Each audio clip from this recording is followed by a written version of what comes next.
everyone, welcome to my YouTube channel Pharmacology with Sahil. So today we are discussing about the introduction of pharmacology. Pharmacology क्या होता है? Pharmacology जो word है वो दो words को मिलकर बना है, pharmakon and logy. Pharmakon means drug and logy means study. So it means pharmacology is the study of drug. अब यहाँ पे मैंने क्या लिखा है? ड्रग और मेडिसिन. ड्रग और मेडिसिन, बहुत सारे स्टूडेंट को इनमें कन्फ्यूजन रहती है कि ड्रग क्या है और मेडिसिन क्या है. तो ड्रग और मेडिसिन जो है वो इंटरचेंजेबली यूज होते हैं. दोनों टर्म्स जो हैं वो लगभग सेम होती हैं, बट इनमें एक डिफरेंस होता है. ड्रग क्या होती है? ड्रग मीन्स कोई भी केमिकल कॉन्स्टिट्यूएंट जो अभी जस्ट रो फॉर्म में है, इसका कोई डोजेस फॉर्म में कन्वर्जन नहीं हुआ है, तो हम ऐसी केमिकल मॉइटी को बोलेंगे ड्रग. बट जब डेवलप होकर किसी डोजेस फॉर्म में कन्वर्ट हो जाएगी in any form like solid, liquid, semi solid, उसको हम बोलते हैं मेडिसिन.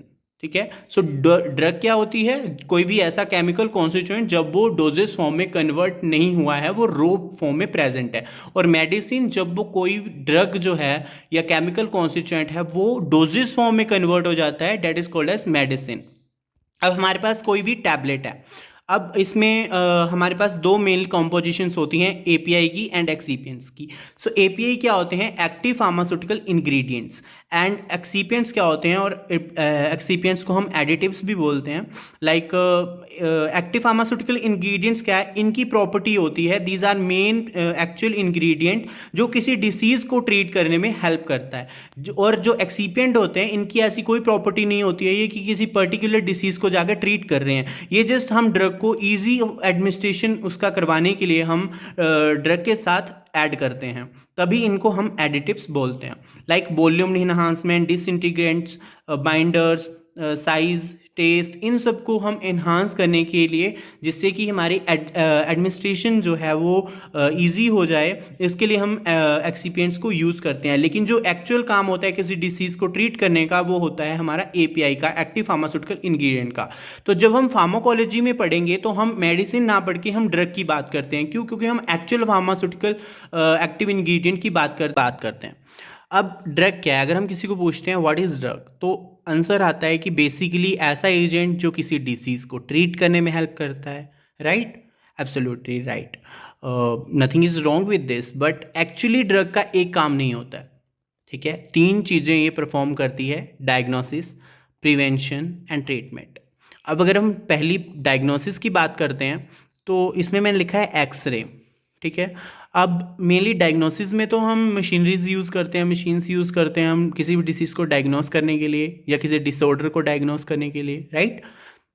बट क्या होता है इन सम केसेस जब हम नॉर्मल एक्सरे करते हैं या करवाते हैं, तो उस एक्सरे को जो इमेज बनती है वो इतनी क्लियर, इतनी विजुअलाइज नहीं होती.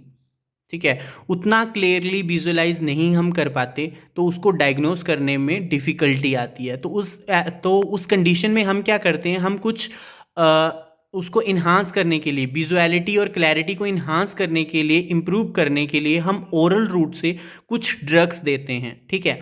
वो जैसे फॉर एग्जांपल बिस्मथ सल्फेट देते हैं, और ये क्या करता है? ये सस्पेंशन हमारे स्टमक में जाके स्टोर हो जाती है. ठीक है. जब ये स्टमक में स्टोर हो जाती है तो जब हम एक्सरे करते हैं तो जो एक्सरेज आती हैं, ये ड्रग हमारी उन एक्सरेज को एब्जॉर्ब कर लेती हैं और फ्लोरेसेंस लाइट एमिट करवाती हैं.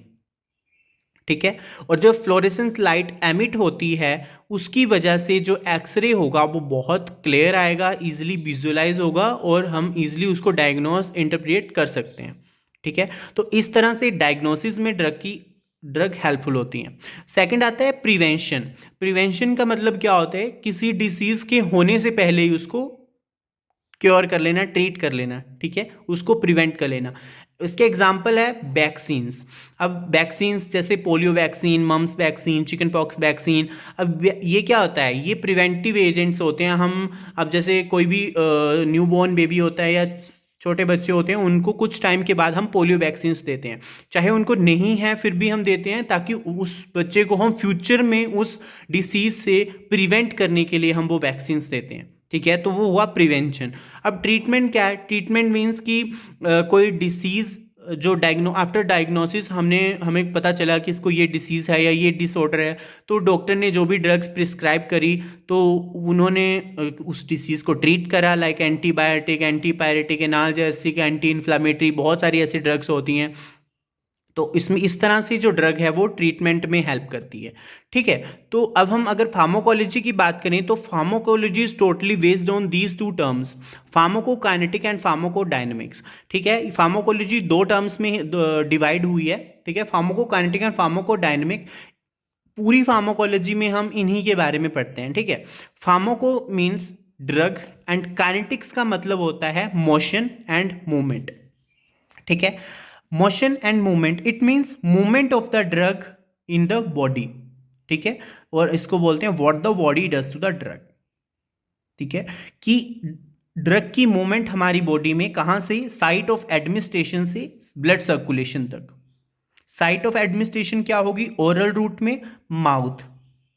ठीक है, वहां से लेके ब्लड सर्कुलेशन तक जो मूवमेंट होती है उसकी स्टडी को हम बोलते हैं फार्माकोकाइनेटिक्स।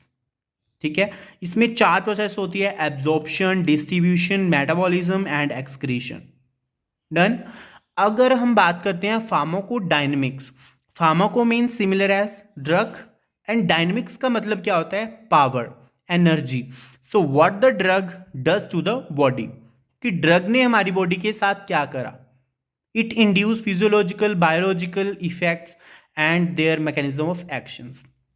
क्या होता है, जब हम ड्रग कोई भी एडमिनिस्टर करते हैं उसकी एब्जॉर्प्शन होती है, डिस्ट्रीब्यूशन होती है, मेटाबॉलिज्म होती है। मेटाबॉलिज्म मेनली कहाँ पे होती है, लीवर में। जब ड्रग लीवर में जाके मेटाबोलाइज होती है देन 2 फॉर्म में कन्वर्ट होती है, active form and inactive form. जो इनएक्टिव फॉर्म होती है वो यूरिन या वाइल के थ्रू एक्सक्रीट आउट हो जाती है हमारी बॉडी में, और जो एक्टिव फॉर्म होती है वो अपना एक्चुअल फंक्शन परफॉर्म करती है किसी डिसीज़ को ट्रीट करने के लिए। और वो जो मैकेनिज्म है कि किसी डिसीज़ को ट्रीट करना, ठीक है, उसके फिजियोलॉजिकल और बायोलॉजिकल इफेक्ट ड्रग के हमारी बॉडी में, और कैसे मैकेनिज्म ऑफ एक्शन की वो ड्रग कैसे किस मैकेनिज्म के थ्रू हमारी डिसीज़ को क्योर कर रही है, उसको ट्रीट कर रही है, it's all about in pharmacodynamics.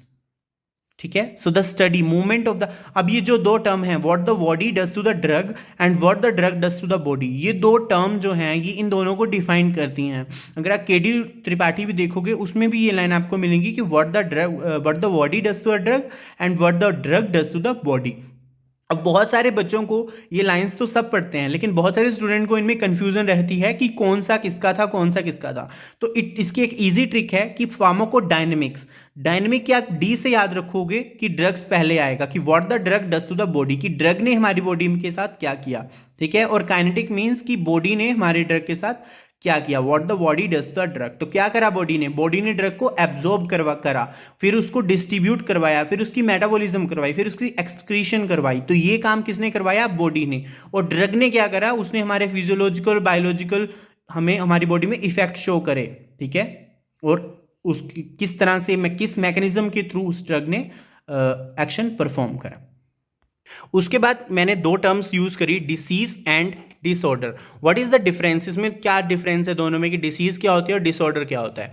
तो बेसिकली आपको, अगर आप कोई भी फार्माकोलॉजी की ढेर सारी बुक्स हैं उनको अगर आप रेफर करोगे, आपको किसी भी बुक में जो एक्चुअल डेफिनेशन है दोनों की वो नहीं मिलेगी, क्योंकि अभी तक इनकी एक्चुअल डेफिनेशन किसी हमें पता नहीं चली है। बट जो अभी तक की स्टडीज़ हैं उनके अकॉर्डिंग डिसीज़ क्या होती है, जब कोई भी एंटीजन या कोई भी माइक्रो ऑर्गेनिज्म, कोई भी फॉरेन पार्टिकल आपकी बॉडी में एंटर करता है, ठीक है, और हमारे फिजियोलॉजिकल सिस्टम को अफेक्ट करता है, चेंज करता है, और जिसकी वजह से जो डिसीज कोज होती है that is called as disease, उसको हम बोलते हैं डिसीज।